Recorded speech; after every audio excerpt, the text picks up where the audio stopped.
gives me great pleasure to be here. I have been to Sun Yat-sen University in Kaohsiung before. It's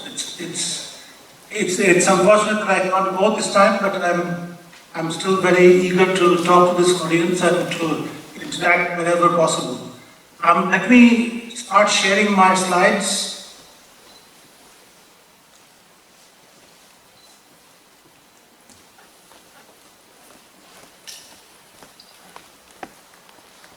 Okay, can you see my slides? Yes. Okay. All right, so let me start with.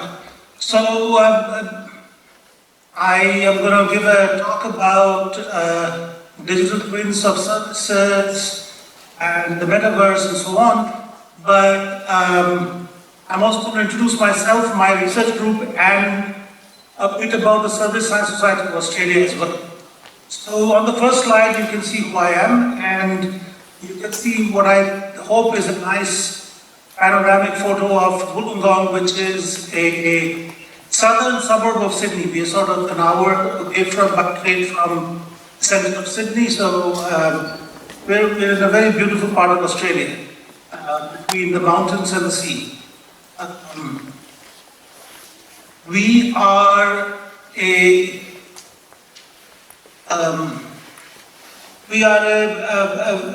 fairly highly ranked university in Australia. We are just outside the group of 8, which is the elite set of universities.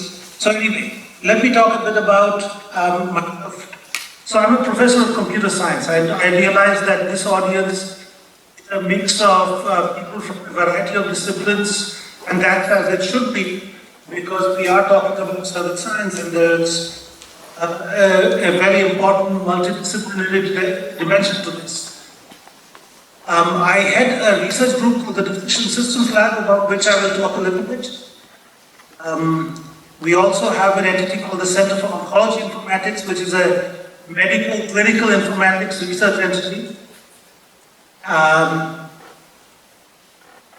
And I also am president of the Service Science Society of Australia. I have been in the past a research leader in the Smart Services CRC. So the CRC program is a program where the Australian government funds applied research centers, and particular CRC had about $130 million worth of funding, lasted for 7 years. I'm a fellow of the Institute of Engineers of Australia. And as the introduction very clearly pointed out, I have a PhD in computer science from the University of Alberta in Canada, and I spent parts of my PhD candidature at the University of Illinois and the University of Tokyo. I also have a master's in computer science from the same university, and a bachelor of computer science and engineering from the other university in India. So, a little bit about my research lab. So we were established in 1998, so we've been around for quite a while. We're just about to celebrate our 1,000th seminar. We have a seminar series called Cafe DSL, and we're just about to hold the 1,000th seminar in that series. Recently, we raised about $8 million in funding. We work on applied AI, on service science, on clinical informatics, on defense AI, software engineering, and something that I like to call algorithmic management, which is perhaps very closely aligned with service science. And if you're interested in talking about it, we can talk about it offline. It's an interesting intersection of management theory and computer science. So the photos you see here are of the campus at the top, and the building at the bottom is where our lab is. Some of the companies we work with, IBM Research, Xerox Research, Infosys, Samsung, Bosch, CSC is nowadays called DXC. BlueScope Steel is a major steel maker, also located here in Wollongong. It's a steel plant city, it's also a port city, and so on. In the recent past, we've been working very closely with defense. So the Defense Science and Technology Group of the Australian Department of Defense is a major sponsor for research, and we've also worked with defense contractors such as BAE Systems. Again, a long story, but I'm not going to go into it. Can you all still hear me? Okay, good, that's fine. I occasionally lose internet connection, so I'm always worried about this sort of thing. So, a little bit about the Service Science Society of Australia. So, we have existed since 2012, so this is our 10th year of operation. I am not the founding president, but I took over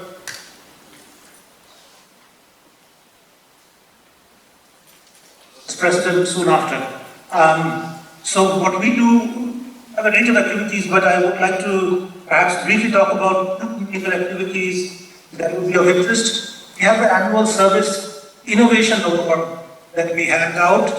It's not an award for individuals, it's an award for organizations. So these are some photos from the Innovation Awards evening in 2018. We also run an academic symposium. It's called the Australasian Symposium on Service Research and Innovation. It's to sort of promote this, it's still early days for the service science research community, but we've been trying to promote it. The proceedings are normally published by Springer Verlag in his lecture notes in Business Information Processing series. So we also have an annual Service Science Orations. So these are some of the speakers in this series.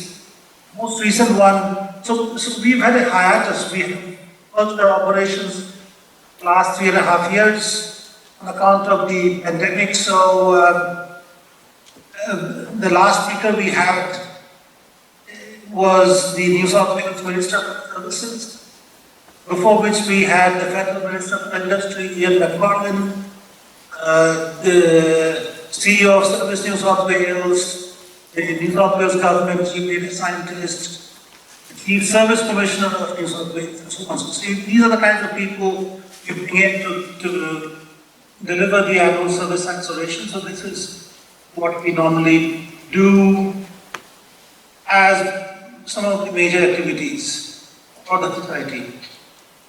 Now I'm going to talk to you about the main substance of the message I want to.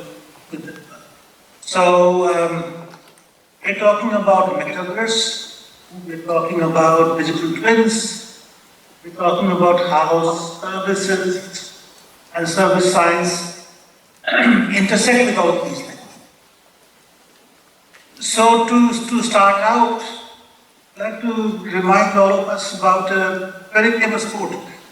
In some sense, we used to use this quote perhaps before Rodney Brooks did, but Rodney Brooks is a very famous Australian roboticist who was at MIT. And he said, the world is its own best model. We used to similarly say, it might be 80 days, that the world is its own best representation. Now, why is that an interesting quote? It's because we are talking about proxies for the real world. Digital twin is a proxy for the thing that is being twinned, and likewise, Metaverse is sort of like a digital twin of the real world. So in that sense, we are in the business of building models or representations of the real world. Now, given that, we can make some very interesting observations. So think about what a digital twin really is. So a digital twin is something that sits between a computer. I have a picture of a very ancient computer in the middle, and The real world. The real world here is a very happy world. It's the beautiful skyline of Taipei. But what you have in between is this thing that mediates the interaction between the computational machinery and the real world. Now, that digital twin, which you will see in the middle, it's actually a diagrammatic representation of the original and perhaps the most only talked about instance of digital twinning, and that's digital twins for aircraft jet engines. So we know for a fact that all jet engine manufacturers maintain digital twins of every single jet engine that is in operation. And some of you will recall that when the Malaysian Airlines flight went missing, they were able to track some of its later movements, not through the air traffic control data, but through the data feeds from the jet engines to the jet engine manufacturer, which had GPS coordinates. And that was quite an independent feed that was being used to maintain a digital twin of the jet engine in question. So, digital twins are these days very popular.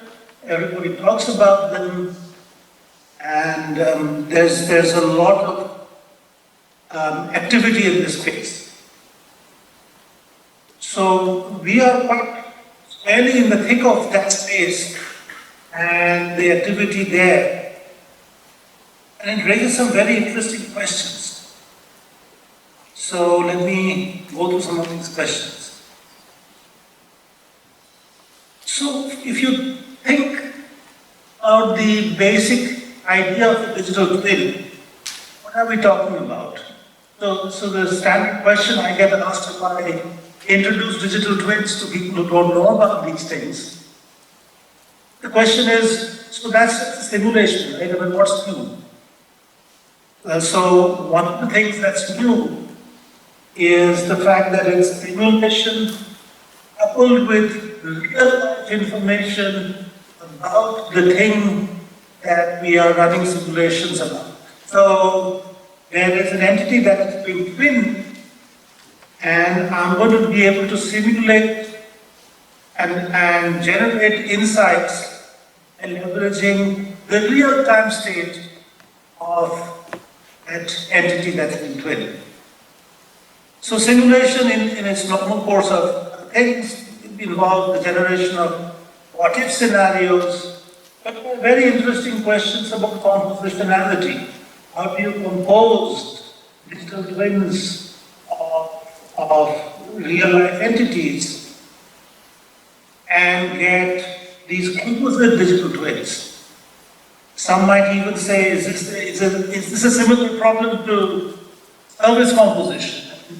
There are some similarities, but it's also quite a unique problem in its own right.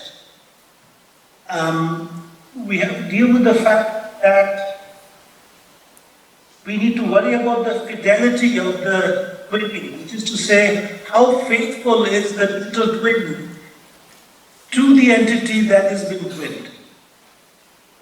And that can be different in different cases, which leads to a whole bunch of interesting questions about how do you compose digital twins of varying levels of fidelity. Then there's the question of what can we do with digital twins, and one of the things that often occurs to us is, can we use digital twins to support innovation? So let me quickly go to this slide. This is a very interesting insight that originally came from one of my colleagues in my research group. And what he said once was that if we took the approach that big data offers us, then what we would be driving today would be extremely efficient horse-drawn carriages. So what's that saying? That's saying that data-driven analysis, insight generation that happens with big data, machinery, and so on, does not support the idea of departing from the norm. So, because the data we had in the early 1900s, let's say, really, all the data sets, if there were any, were about the known mode of transportation at that time, which was horse-drawn carriages. We would be learning from those data sets and we would be building better and better horse-drawn carriages. And this raises very important questions about the ultimate value of what we are so excited about these days, which is the kind of AI that leads to machine learning, and the idea of leveraging large data sets, and so on and so forth.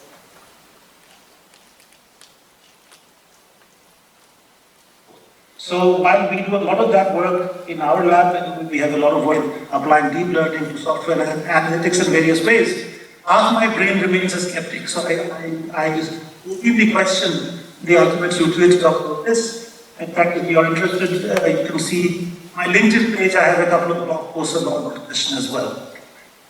So this basically tells us that what we are doing with digital twins might not be that supportive of innovation.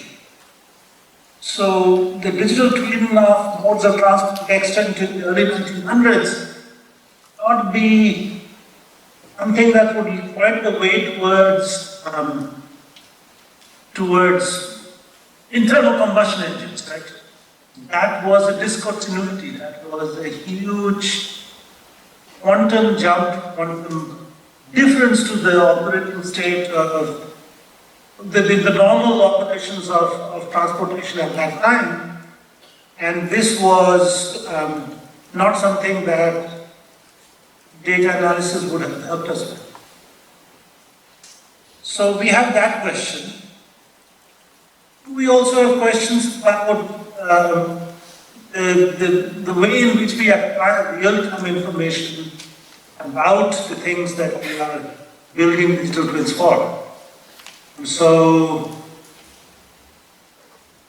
we sometimes have situations where we don't have access to digital information. So imagine, this is a question that we have brought up in a lot of recent conversations. Imagine that we are in a defense setting, we're supporting a digital twin of an aircraft that is flying a combat mission. And, Australian aircraft flying combat missions don't fly south, they usually fly north. So part of the flight path will be over Australian territory. And there are ground stations which can collect and upload data, big data. And then we have aircraft possibly flying over Australian territory, but friendly countries. And then the aircraft might be flying over unfriendly territory. And the data that we would be able to collect, real-time data, to maintain a digital twin of the aircraft, might be pretty imperfect at these times. So we would have to generate proxies for that. And that proxy generation would be involve data imputation, data interpolation, and so on and so forth. So there is a problem when you're talking about maintaining real-time information, which is a critical component of building and maintaining digital twins. So we have these challenges. We also have the challenge of building digital twins. So the original examples of digital twins were all cyber-physical systems. I was saying the classic example is a digital twin of a jet engine, and these require handcrafting. But the question nowadays that people are asking is, can we rapidly construct these digital twins? And can we build digital twins with imperfect models of causality? And these are very hard questions to answer because we don't really know if we have the necessary knowledge build digital twins that fill in these gaps. But there's also a very challenging thought. So many of you have heard of AlphaZero. AlphaZero was this variant of AlphaGo, of Google DeepMind, and it was basically trained not with past Go game data, which AlphaGo was trained on. They consulted a grandmaster game of Go who inherited these data sets. But AlphaZero was trained by having AlphaGo play AlphaGo. So that was a kind of a data proxy. Right? So is it correct to say that AlphaZero is a digital twin? Maybe it is and maybe it isn't. I leave that as a question for you to ponder on.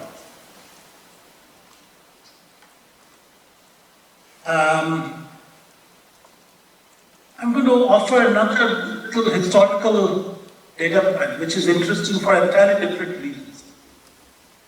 So we are just coming out of the aftermath of what many are calling a black swan event, pandemic. But black swan events are these unanticipated, unplanned discontinuities always occur, and our history is replete with these things. Now here's one instance which was both a negative when it happened, but also in the long run a positive. We learned some very useful lessons from what happened. So this was 1943, middle of World War II. This is when the Allies had already entered Italy and they had occupied the southern parts of Italy. And that included a place called Bari, which had a harbor where a large number of US Navy ships were berthed. Now, many people call this air raid that was launched by the Luftwaffe, which was the German Air Force. At that time, it was like the German Pearl Harbor of Poland. So it was a very successful air raid. It bombed the port, they sank a bunch of US Navy ships, and so on. But what happened in the process was something that the US Navy was very eager to cover up. And that was the fact that some of these ships were actually carrying nerve gas. Of course, nerve gas was at that time illegal. So they didn't want it known publicly that there was nerve gas on these ships. There was nerve gas, and these ships were blown up. The nerve gas spread and it affected some 1,000 US Navy servicemen, many of whom fell very seriously sick, and they were airlifted out back to the US and so on and so forth. But when these people were examined by doctors in the US, they found that what the nerve gas had done was kill their bone marrow. Now that's a bad thing, right? These people were suffering, they were very, very sick. But it also pointed doctors to an amazing insight, which was that they had been searching for a long, long time for a chemotherapy agent that could be used to treat blood cancers, leukemia and such. So in all of these cases, you kill the cells that generate the blood cells, in particular white blood cells.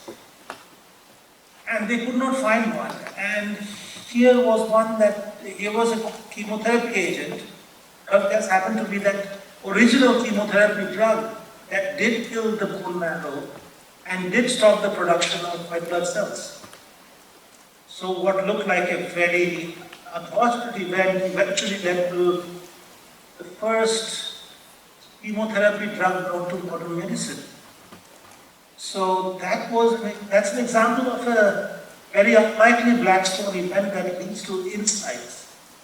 But then why am I talking about it? It's because it raises questions about what we can do in terms of building and leveraging value from digital twins, which should support in some sense the generation of these unlikely black swan events. Can this be done? I think it can, but it's still an open question.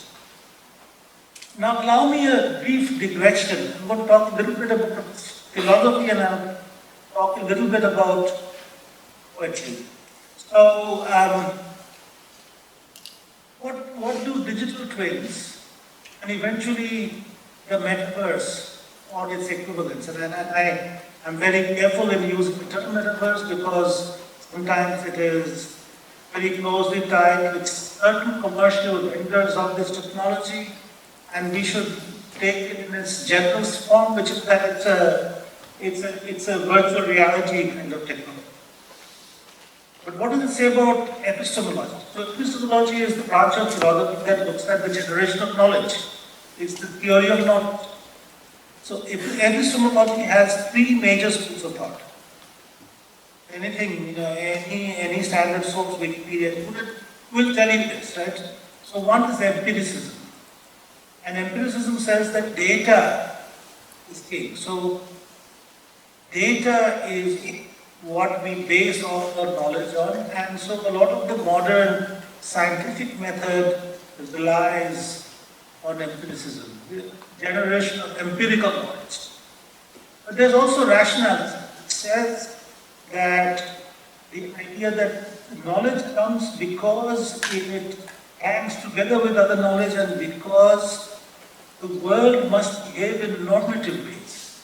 In other words, the world must behave in ways that we expect to the way the world ought to behave. We have some expectations about how the world should behave, and that's what generates the knowledge first. But then there is a school of thought which is skepticism, which says that it questions the whole idea of the existence of knowledge. So maybe knowledge doesn't exist. Maybe there is no such thing as knowledge, and that's also an interesting, challenging thought. As an example, I'll offer the Buddhist Hindu traditions of Adhyana, Madhyamika. These are all philosophical traditions which say that knowledge is an impossibility. And then my poetic digression. So I would encourage you all to read just these two stanzas from a very famous poem by Henry Longfellow. It's called A Psalm for Life. And it basically said, in particular, that the first stanza is very insightful for people who are interested in digital twins, in data analysis, in the metaverse and so on. And the second stanza is also interesting for other reasons. So it goes, tell me not in mournful numbers, life is but an empty dream. For the soul is dead that slumbered, and things are not what they seem. Life is real, life is earnest, and the grave is not its goal. Dust thou art, and dust returnest. These words were not spoken of the soul. So now the first part is that life is not an empty dream, but maybe we can be deluded into thinking that in a metaverse-like situation, life is an empty dream. There is no reality, it is the metaverse that surrounds us. That is the proxy for reality, but it's a highly malleable reality. It's not reality as we relate to nowadays, in the normal scheme of things. And the fact that things are not what they seem, again, something that is a concern, metaverse for digital twins and so on.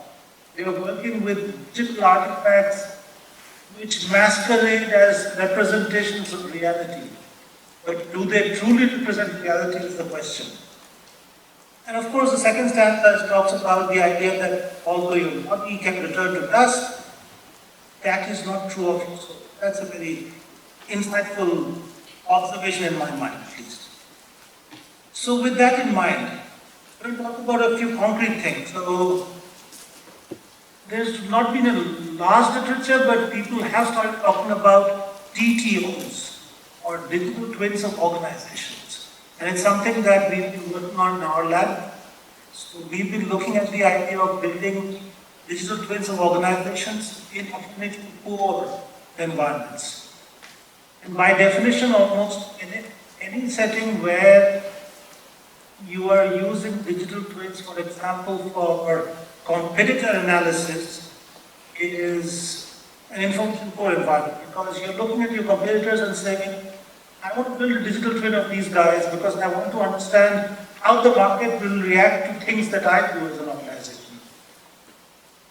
And my competitors are not going to be very forthcoming about with knowledge about their behavior, because that knowledge is business sensitive, and maybe even that there are no patterns in the knowledge that they are talking about, that we want to encode it in digital thing. So one of the recent papers that we've written, it's a forthcoming paper in the Computer Industry Journal, talks about a system called X-Plan, where we are automating the building of digital twins, but these are agent-based digital twins. So these are intelligent agents which are used as the basis for building digital twins. So what we're doing there is we are leveraging known normative patterns of behavior. We're basically saying that there are plan libraries, it's a common term in intelligent agents literature. We're saying is that there are known patterns of behavior, and we want to understand if a given organization is routinely using some of these known patterns of behavior. And we are also trying to leverage known patterns of preference. So when you're building intelligent agents, you have to encode event selection functions, plan selection functions, intention selection functions. So if you're interested in these things, we can talk in depth. But again, these are preferences, and you need to be able to leverage these known patterns of preferences to be able to recreate in an information core setting something that approximates the behavior of a competitor, which can be a really interesting exercise. And so this is what we're trying to do with this particular system. So what am I trying to say ultimately? I'm saying that digital twins of organizations can be built, some exist, and this can be leveraged ultimately for what we are really about as a community interested in service science. We are interested in leveraging the Metaverse, and we are interested in leveraging digital twins for the purposes of building, designing better services. So here's my diagrammatic take on the Metaverse. Once again, reality is that happy picture, which is the Taipei skyline. In between is the human brain, in the center is the human brain. And the human brain's interaction with reality is mediated by the thing in the center, which is the Metaverse, where we have these virtual reality goggles, which is the current state of play of technology in relation to virtual reality and so on. So that's the Metaverse. And the Metaverse again raises very complex questions about if you're going to replace reality with virtual reality. Are things what they seem to be, or are they not? Is life but an empty dream? And hence my reference to that really thought-provoking poem by Longfellow. These are questions that show up when you're thinking about these from this perspective. So this is standard stuff.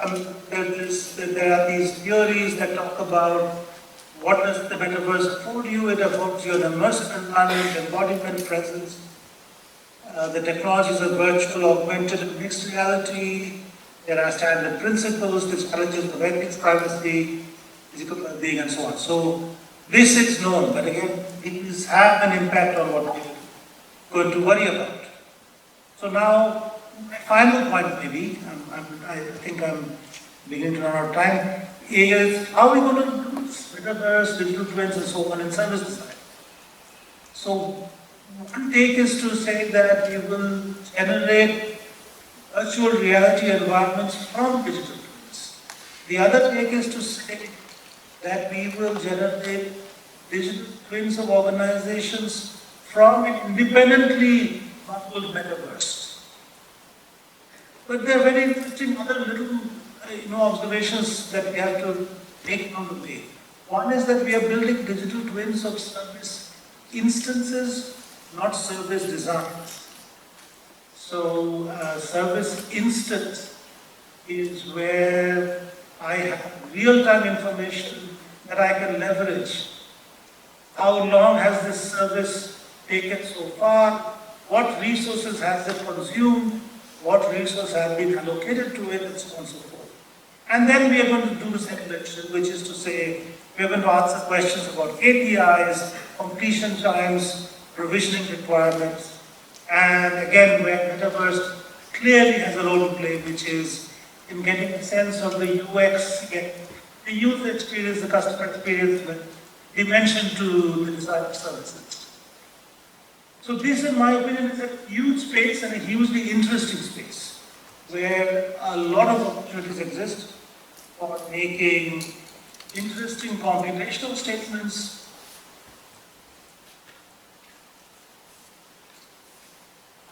interesting philosophical statements, and dare I say, even interesting statements. So I'm going to stop here, and I'm happy to take questions.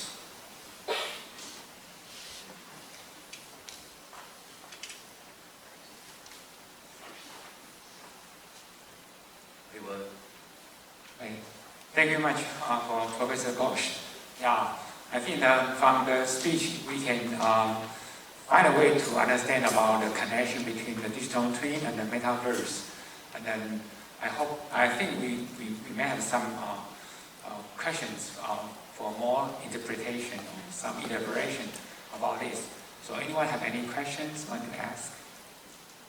Yeah, I can help.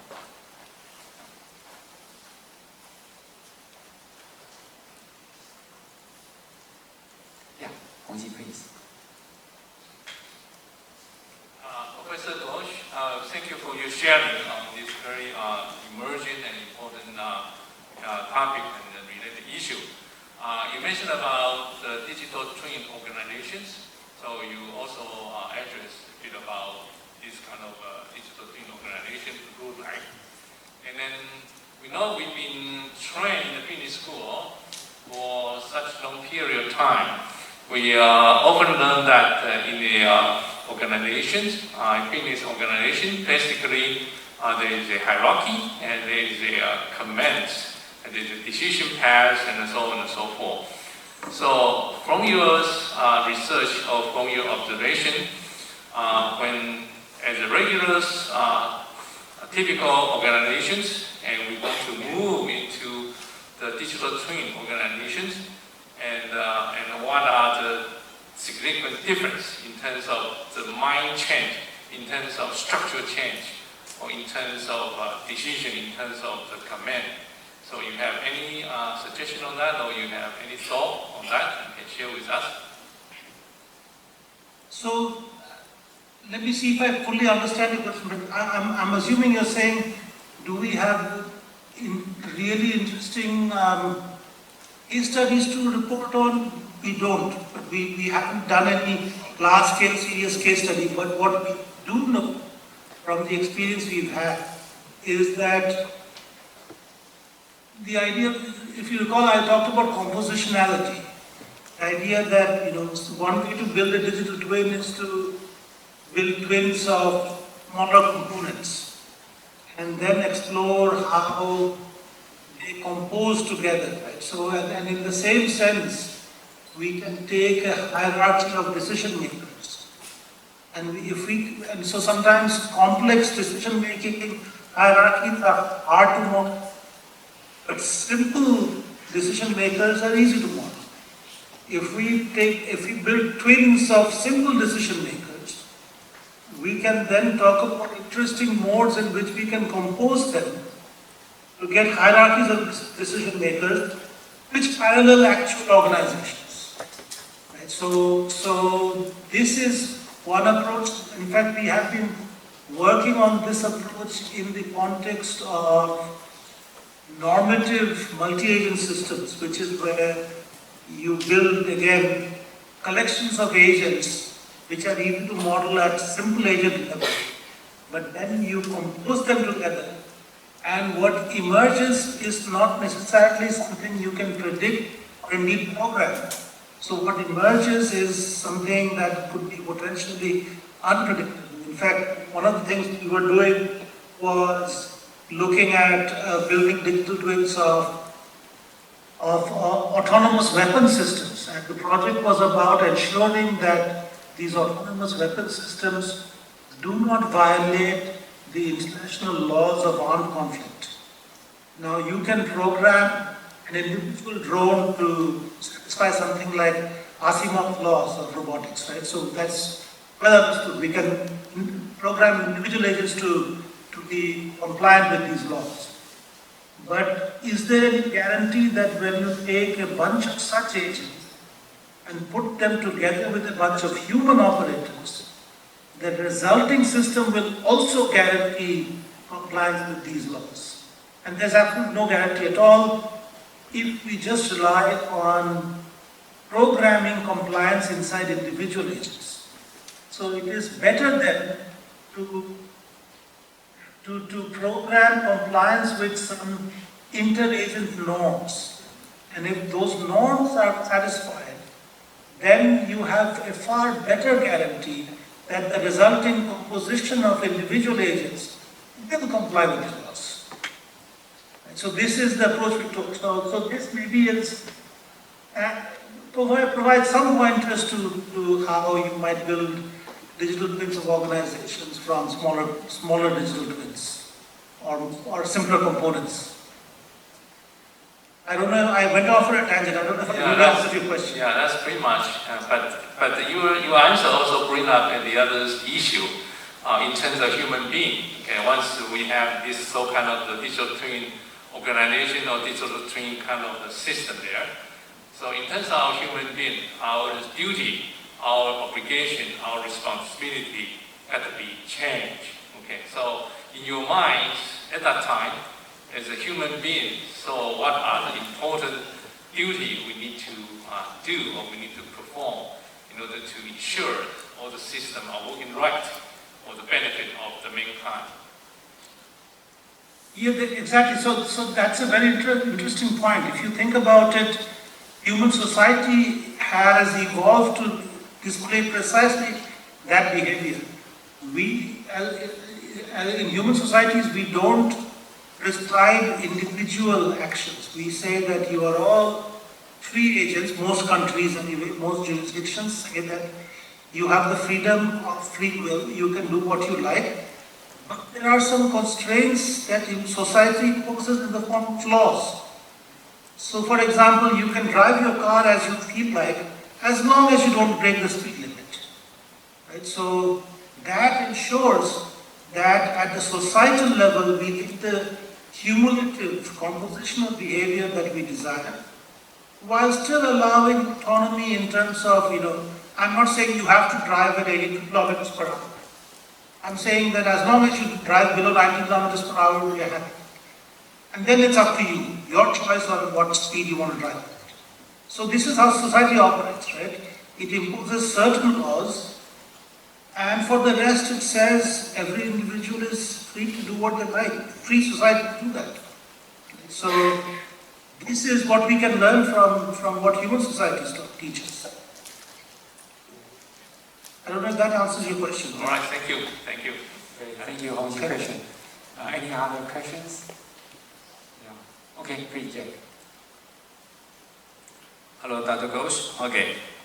Thank you for your speech. And actually, it brings some memory back when, you remind me of one movie called Matrix. Yeah, Matrix. Because in your, last diagram, you say that the Metaverse is just like an interface between mind and the real environment, right? But in Matrix, human being actually they are placed in the box, okay, and the line connected to your brain, and they create the reality in your brain. So is that likely? Is that possible? Actually, Metaverse in the future, that will be create some reality which is not actually there, but it creates in your brain only. Yeah, it's not you interacting with the environment actually, but create the environment within your brain. No, just curious. Yeah. You're absolutely right. In fact, this thought occurred to me when we were living through the lockdowns during the pandemic.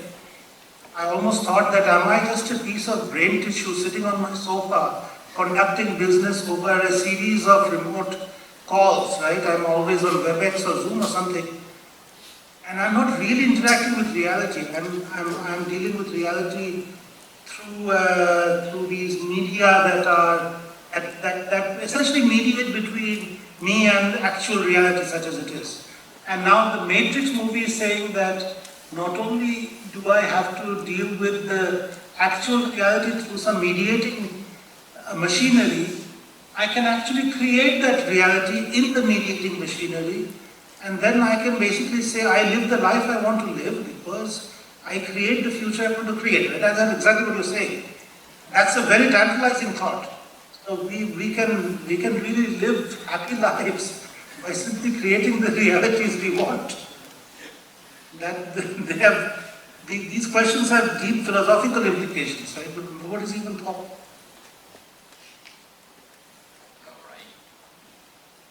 What about it very carefully so far? Okay. But yeah, great opportunities, very interesting possibilities. So I'm glad you asked the question. Yeah. All right, thank you. Thank you, Jack, for your question. I think it's very interesting. Reflect to what Dr. Ghose mentioned about Buddhism, right? In Buddhism, actually, like this way, we all put almost in our mind, right? So how we thought and how we behave. So I think another philosophy involved with the long-term technology development. Yeah. So I think my person actually working on some multi-agent systems. So your talk actually inspired me very much. I would like to reflect my sincere thank you because right now I'm building a collaborative human and agent service system. And the agent actually I mentioned about is a personal agent serve as my digital twins. So in the end, the behavior around these people actually is going to create, like we talk about the digital twin organization. But right now, my organization is not a single company. It's a collaborative. So they may have another service system to help the human society to be able to live a more sustainable life. That's what. Absolutely. Yeah. So maybe that's give me a very good, inspiration to. So you have paper that's going to come up. So maybe we would like to read your paper. Yeah. Just refer your explain. I think that's very, very leading, publication we can learn from your work. Yeah. Certainly. Thank you very much. Yeah. So I think time is up. So I want to ask our audience to give Dr. Ghose a big applause. Thank you for this whole. Thank you. We're going to take a picture right now. President Hongji, please. And thank you, Professor Ling, for moderating to the stage and take a picture with President. Now we're very delighted to share news to all of you. The Service Science Society of Taiwan and the Service Science Society of Australia will sign the Memorandum of Understanding after the conference for further cooperation. Let's welcome President of Service Science Society of Taiwan, President Chen Hongji, to come up to the stage and share this good news with us.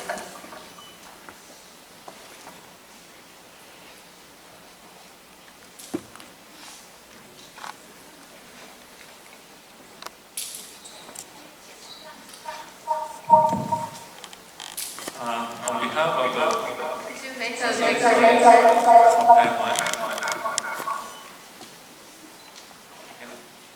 On behalf of Service Science of Taiwan, I'd like to share with our members. We have such wonderful opportunity to sign the MOU with Service Science of Australia, and particularly under the leadership of President of the Dr. Ghose. So for our earlier exchange of email. Thank you, everyone. From 2 o'clock to 3 o'clock, we agree on collaborations in many different ways. For example, we co-host the conference, just like what we have now. We can exchange our research funding and ideal. And of course, we welcome each other, each side, to visit the other side. Okay? I'm sorry. Okay. Able to visit from from each side, so able to have some sort of exchange in terms of our members and also our industry and also the professor. So this is our opportunity to able to sign these agreements. So let's just thank you for your agree to sign this MOU with us. So we're looking forward for any further collaborations, any further events and plan ahead in the near future. Thank you again. Thank you. Thank you. I look forward to this collaboration. As you know, I'm a great fan of Taiwan, and any opportunities for helping colleagues in Taiwan is always very welcome. And also, there is much that we can learn from our colleagues in Taiwan. So looking forward to it.